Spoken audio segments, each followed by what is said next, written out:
이 시간 우리 함께 은혜 받으실 말씀은 빌립보서 1장 12절부터 18절입니다. 우리 한 목소리로 우리 합독하도록 하겠습니다. 형제들아, 내가 당한 일이 도리어 복음의 전파에 진전이 된 줄을 너희가 알기를 원하노라.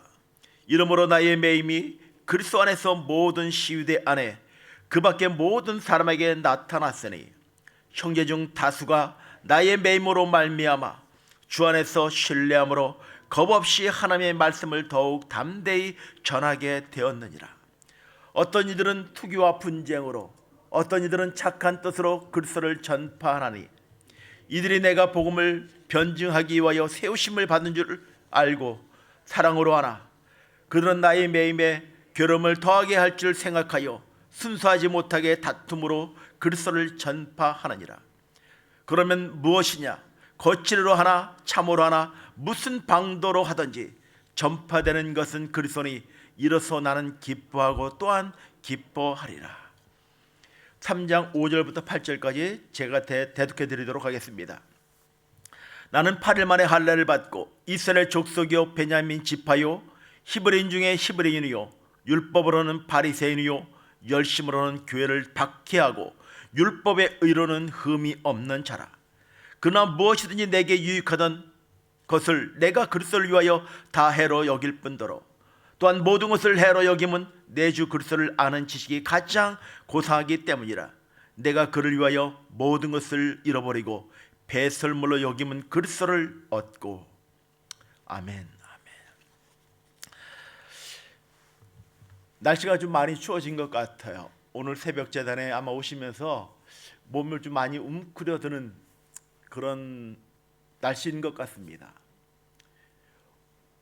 오늘도 1시, 2시, 3시에 무슨 말인지 아시겠죠?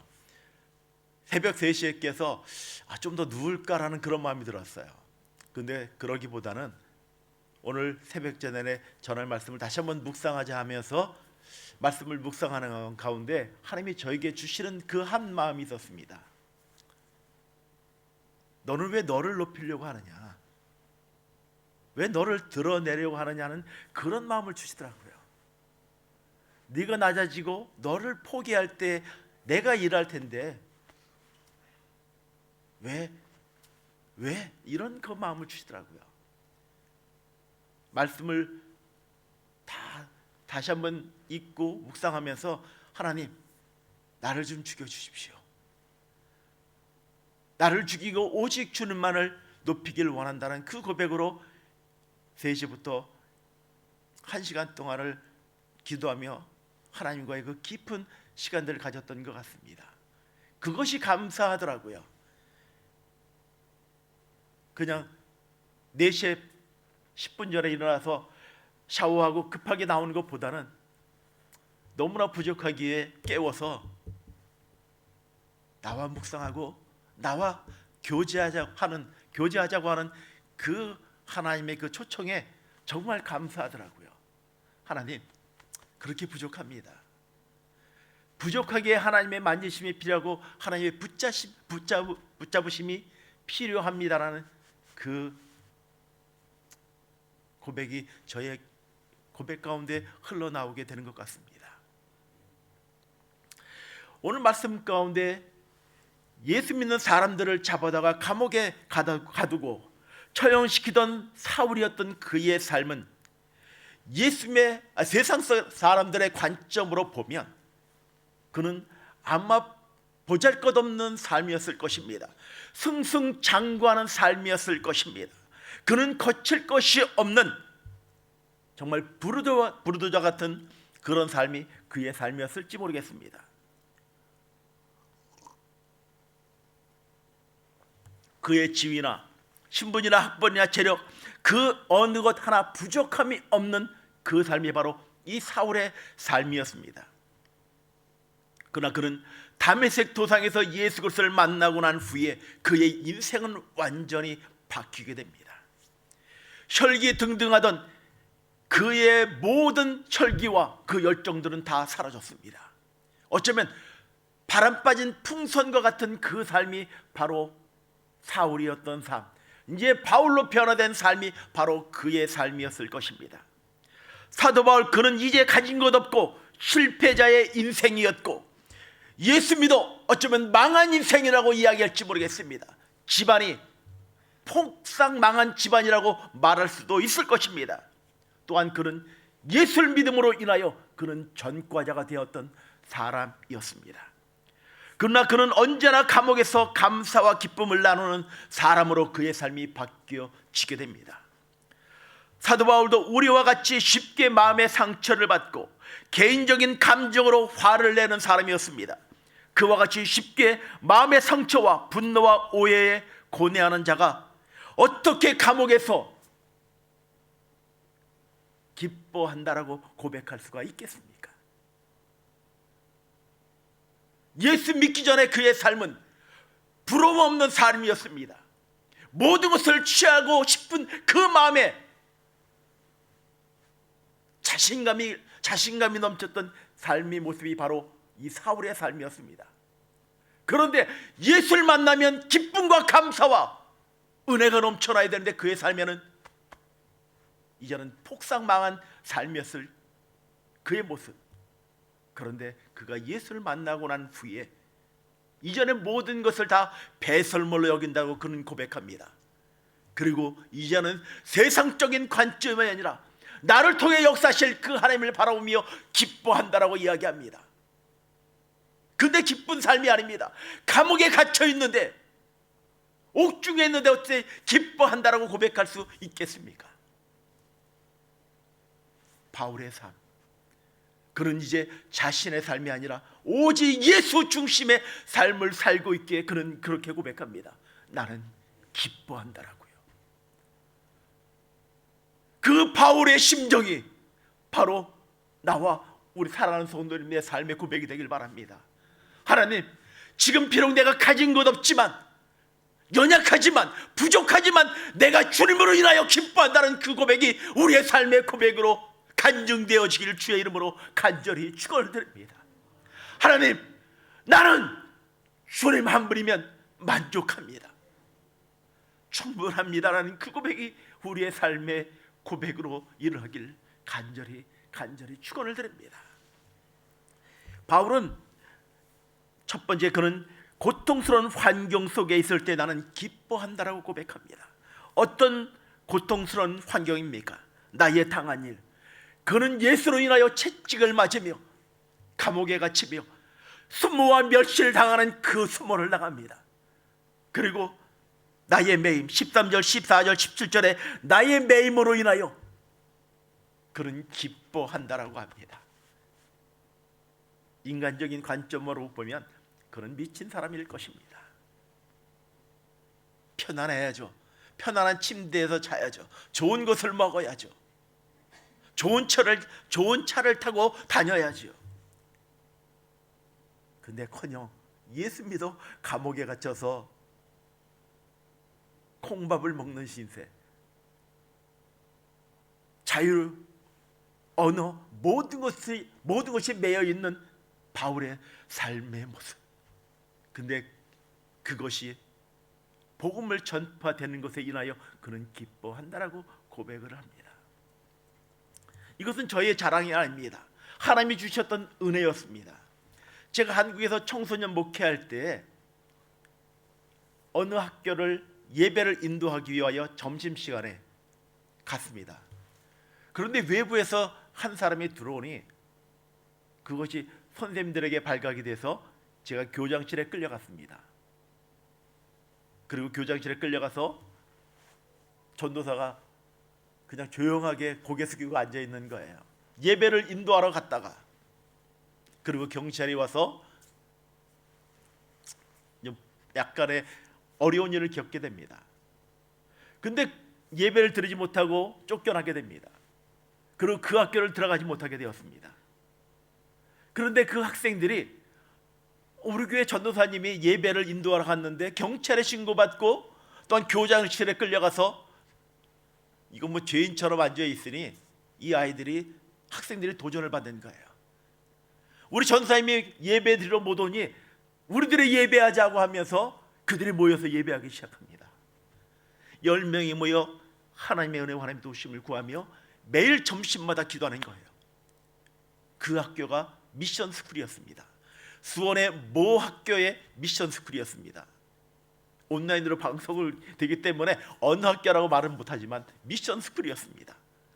아주대학교 근처에 있는 그 학교 두 학교가 있기 때문에 아마 헷갈릴지도 모르겠습니다. 그 학교가 난리가 났습니다. 교목이 계신데 아이들이 예배하고 기도하니 교목이 나서서 함께 예배하기 시작합니다. 예배 시간마다 은사가 터지고 방언이 터지고 놀랍게 부흥하기 시작합니다.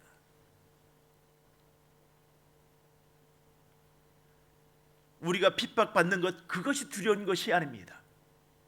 가장 우리가 두려운 것은 내가 복음을, 그 생명을 갖고 있음에도 불구하고 전하지 못하는 것이 부끄러운 것이고 어쩌면 우리의 악함일지도 모르겠습니다. 바울은 자기가 당하고 있는 일, 그리고 매여 있는 일, 그것으로 인하여 기뻐한다는 것은 무엇이냐면 내가 갇혀 있지만, 매여 있지만 복음이 왕성히 증거되고 있기에 그는 기뻐한다라고 고백하고 있는 것입니다. 우리는 나 중심적인 삶을 살고 있기에 내가 해야 된다, 나만, 아니요. 내가 비록 어려움과 고난을 당한다 할지라도 나로 인하여, 나를 통하여 복음이 증거될 수 있다면, 생명이 증거될 수 있다면 기뻐할 수 있는 그 고백이 바로 우리의 삶의 고백일 것입니다. 바로 이것이 포기하는 삶일 것입니다. 바울은 고백합니다. 여러분, 내가 당하는 이 고통은 정말 중요하지 않습니다. 오직 예수님만 높임을 받는다면, 예수님만 증거된다면 그것으로 인하여 충분하다는 바울의 고백, 이것이 바로 우리의 고백일 것입니다.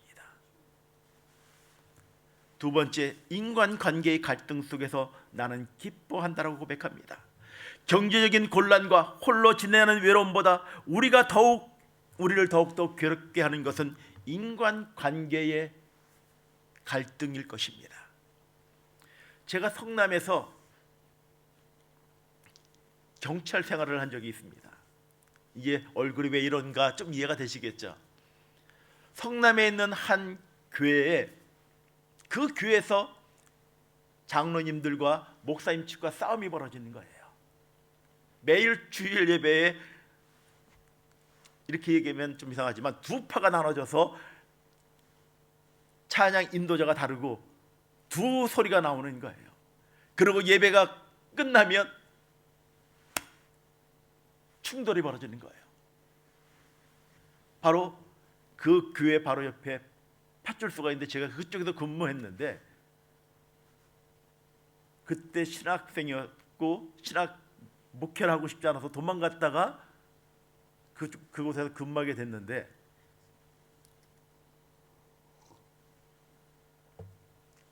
신고가 들어오니 가서 장로님들을 잡아오고 집사님들을 잡아오고 목사님 측 사람들을 잡아오고 조서를 꾸미고 경찰서로 넘기고,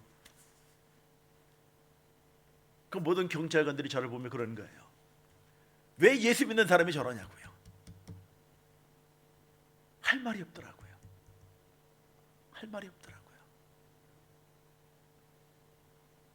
그리고 이제 그 교회의 정보를 파악하기 위하여 매일 데모하는 교회였어요. 정보를 파악하기 위하여 토요일날 청년부 예배에 제가 들어가서 같이 청년부 예배를 드렸습니다. 제가 경찰인 걸 알고 있어요, 그들도요. 그리고 그 청년부 예배 시간에 어떤 성시를 낭독하냐면, 십자가에 달린 예수여 내려와서 나를 구원해봐라 하는 그런 자유주의적인 신앙의 어떤 그런 고백들을 하는 거예요. 그것까지는 좋습니다. 이제 근무하고 있으면 성남에 있는 그 교육청 앞에서 데모하는 거예요.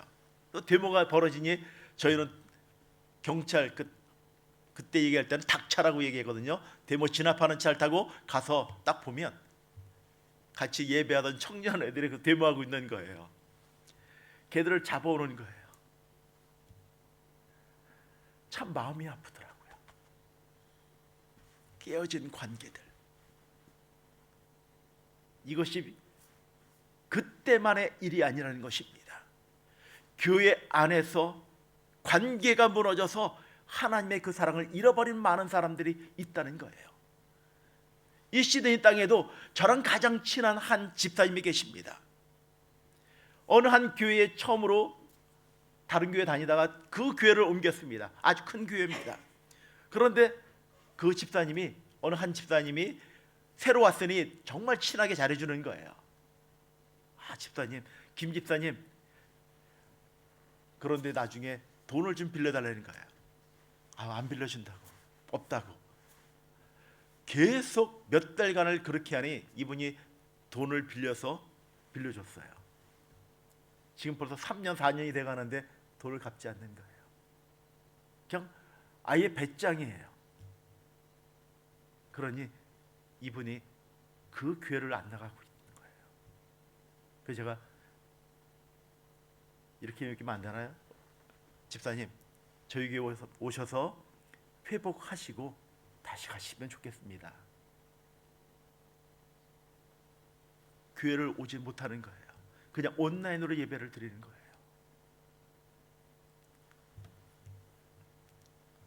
깨어진 관계들, 내가 포기되어 있지 못하고 내가 죽어 있지 못하기에 이 관계, 교회 안의 관계가 정말 사랑으로 하나 되며 서로 섬기며 사랑을 나눠야 되는 그 공동체의 그 본질을 잃어버린, 아버지의 마음을 잃어버린 이 교회의 모습들, 우리의 모습들. 사랑하는 성도 여러분, 다시 하나님의 마음을 소유하는 삶으로 우리가 바뀌어져야 할 것입니다. 한국에 어느 한 선교단체가 있었습니다. 매년 신년 초가 되면 그 선교단체 모든 간사들이 캠프장에 모여서 함께 감사 예배를 드리고 새로운 비전을 준비하며 기도회를 합니다. 세미나를 합니다. 4박 5일 동안 세미나를 하는데 순서가 그렇습니다. 찬양하고 기도하고 말씀을 묵상하는 거예요. 말씀을 그룹끼리 묵상하고 같이 쉐어하는 거예요. 나와서 쉐어한 그 말씀을, 주신 말씀을 함께 나누는 거예요. 그런데 3일 정도쯤 됐는데 한 간사님이 나오더니 그 간사되는, 그 선교단체 리더 되는 그 간사 리더에게 이렇게 이야기하는 거예요. 대표 간사님, 왜 당신이 독단적으로 이 선교단체를 이끌어 나가십니까? 그러면서 계속 부정적인 이야기를 하는 거예요. 그 이야기를 들으니 다른 간사님이 그런 것 같아요. 또 다른 분이 나와서 간사님은 좀 우리 선교단체를 위해서 좀 더 희생하시고 헌신해야 됩니다라고 계속 비판하는 거예요. 그리고 나중에 그 대표되는 간사님이 앞에 나오셔서 그 중앙에 딱 가시면서 무릎을 꿇고 사과를 하는데 이렇게 이야기하는 거예요. 제가 부족해서 우리 간사님들의 마음을 아프게 해서 죄송합니다. 저희들을 회개하고 저를 용서해 주십시오라고 눈물로 기도하는 거예요. 어쩌면 저의 성격이었으면 죄송합니다. 너 일로 와봐. 건방지게 내가 어떻게 너를 그렇게, 저는 그랬을지 모르겠어요.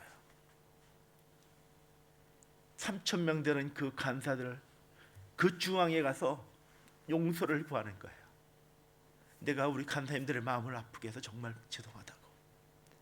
근데 그 아내 되는 간사님이 그 뒤에 다시 무릎을 꿇고 제가 제대로 섬기지 못해서 우리 선교단체 사역하는 간사님들의 마음을 아프게 했습니다.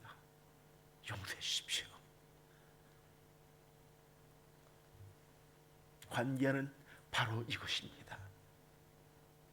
하나님의 마음과 하나님의 형상을 잃어버렸을 때는 관계는 깨어지게 되는 것입니다.